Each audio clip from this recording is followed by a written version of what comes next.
Hey guys, it's me again, Cherie, coming to you with another update. Excuse the lighting, I'm in the kitchen cooking for my daughter. So when I go pick her up from school, dinner and everything will be already done. So I decided to go ahead and just do a video, while I'm just in here cooking and everything. I do have some updates, some good news. So, last I left off with you, I think it was, the video where I was, had to get dialysis and everything. Well, I don't have to get dialysis anymore. My kidney started functioning again, and everything. I'm able to use the bathroom, by myself and everything. So that's a good thing. I was so, happy about that. Only thing is now that's going on is I have a blood clot in my neck from the catheter. So now I'm on blood thinners to thin it out. And then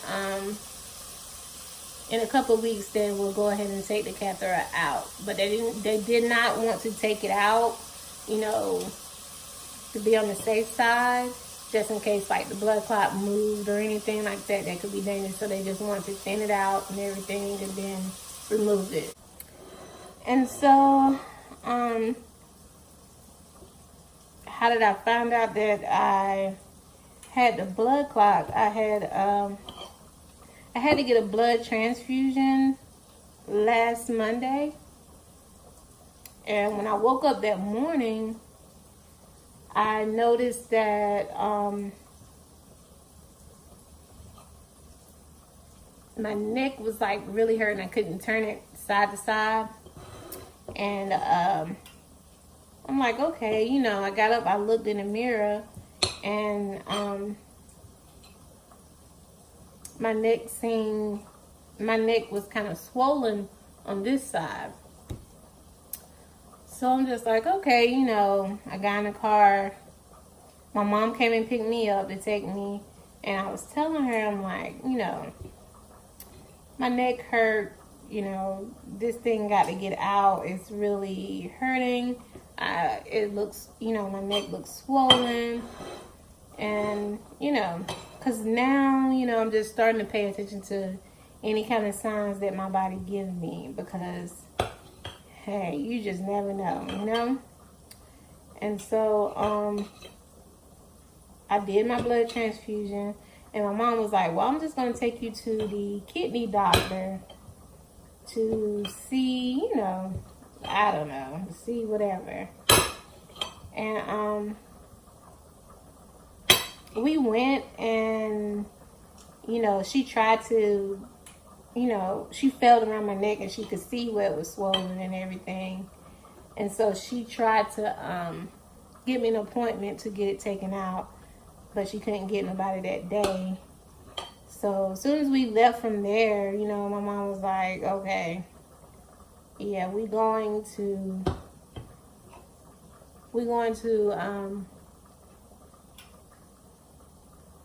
the emergency room. So I don't know what was going on that day, but we went to the emergency room, and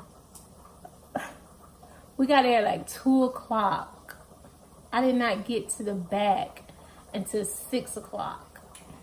There was 4 hours behind, so I had to sit in the waiting room for 4 hours, like in pain. Like by that time I got to the emergency room, my neck had started like hurting really bad, and it was swollen up even more. And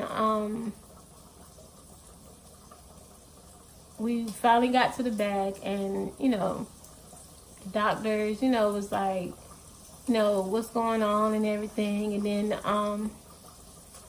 she was like, okay, we're gonna do a CT scan with with the dye.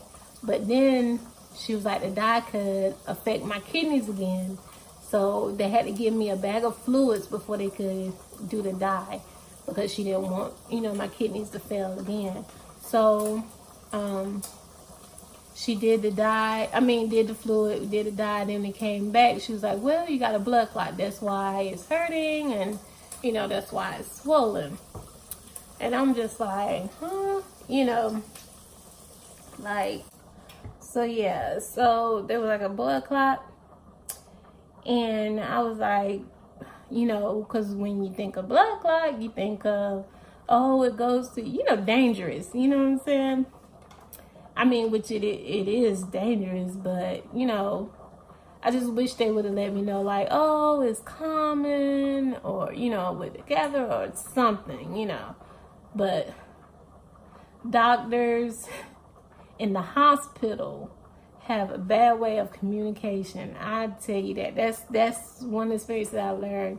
They don't know how to communicate well as like with your primary doctor, your one-on-one doctor, and everything.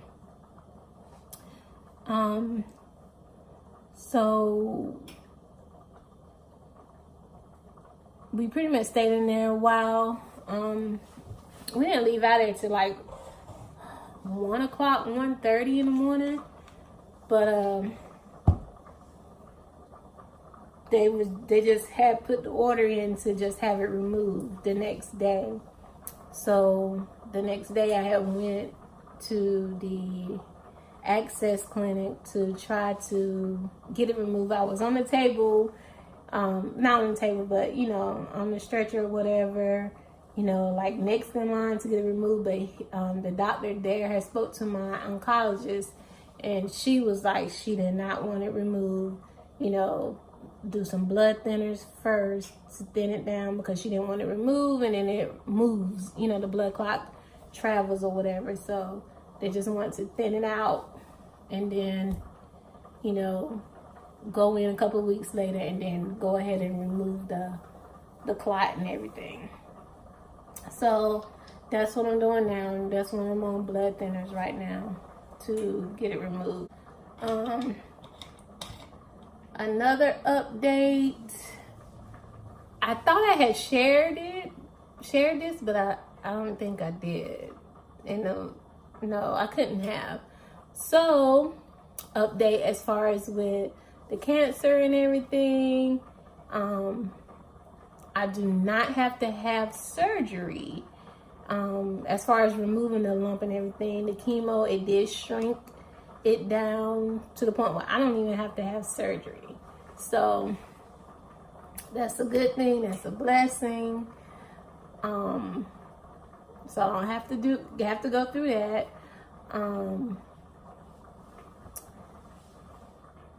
Let's see. I still have to do treatments with the 2 hormonal drugs. You know, that's gonna be, like I said, that's gonna be ongoing, you know, for a while. But as long as the hard drug is done, hey, I'm fine with that. Another update, I still have not been able to eat solid foods. I could probably take a bite out of something, but so it's been like over a month since I've been able to eat a meal. Only thing I've been able to eat is smoothies, yogurt, drink water. Juices is not even good, like apple juice, or it don't taste good, so water.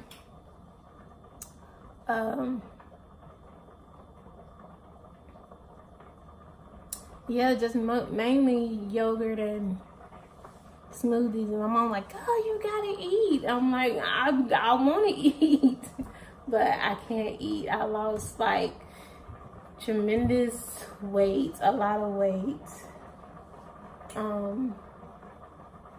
But I'm just trying to bounce back. I got my strength back as far as like walking. I'm still like a little weak. I still walk like a little old lady somewhat, but I'm getting my strength back.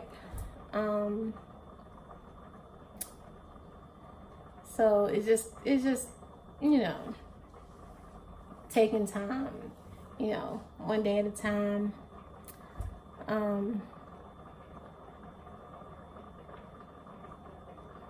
I'm just ready to,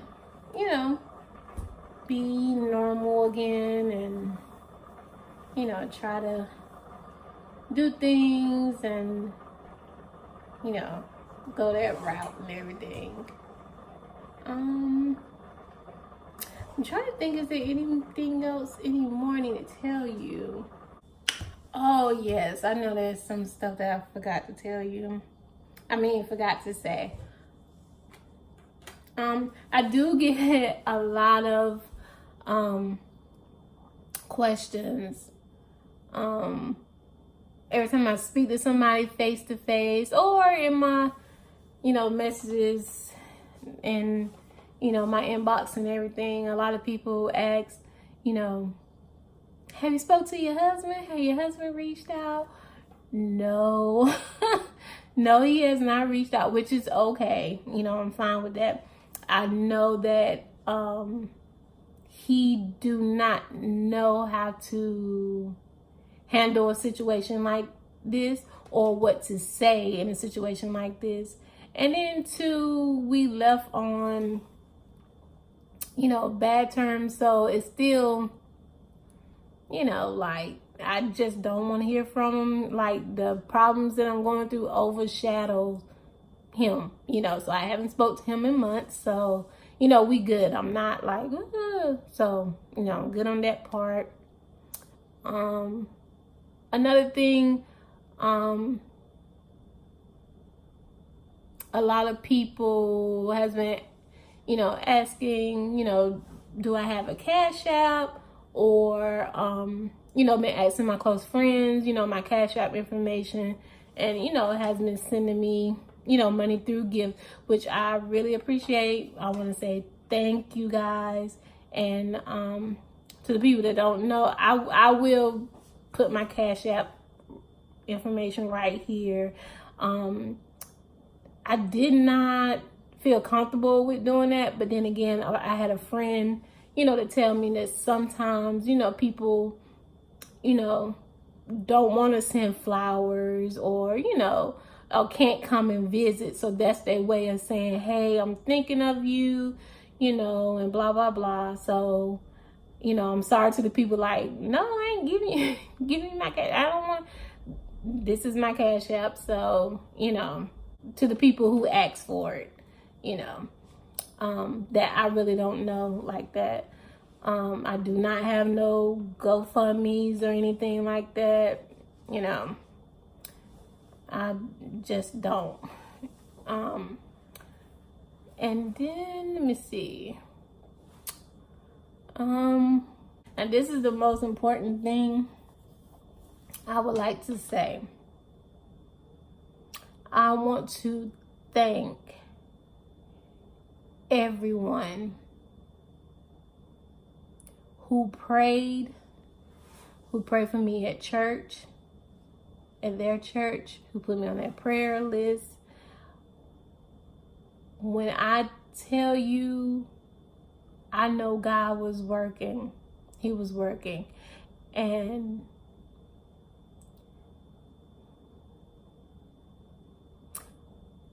because just today, I just had an experience, a person I don't know, never met in my life, was like, when I say like, just praying for me like she knew me all her life. That touched my heart, like to the fullest. And to all of y'all who's been praying for me, thank you so much. I really appreciate it. I don't know how I can tell. I wish I can find a way to tell you, thank you, or I don't know. I don't know what to do to say thank you so much. Thank you. Like, thank you. It means a lot to me that you would take the time to pray for me, take the time to go to your church and be like, hey, this young lady is going through this. Thank you. Thank you from the bottom of my heart. Thank you. I know it's a lot of people was saying like, oh, you should not do, videos and everything like that. I had just told somebody this today, but it was mainly my mom too. She was like, oh, you don't do no video. You should not put your business out there. But we was right. I was like, but I want people to hear my story. I want people to pray. I want all the prayers that I can get. And she was like, I don't know. But we was riding to church, and the preacher stood up there, and he preached. He was up there preaching, and he was like, if something was happening to me, or if I get sick or something, he was like, I'm gonna tell everybody to pray for me, because you never know who prayer God is listening to, or who prayer God will answer. So he was like, I'm going to tell everybody. And that's the way I feel. And I believe when I did, somebody's prayer God listened to, or multiple people. And I bet you God was like, okay, Cherie, I'm here. I just want to say thank y'all. Thank y'all so much. And I love you guys. I will give y'all an update soon. And y'all just have a blessed week. And again, thank you so much. Bye.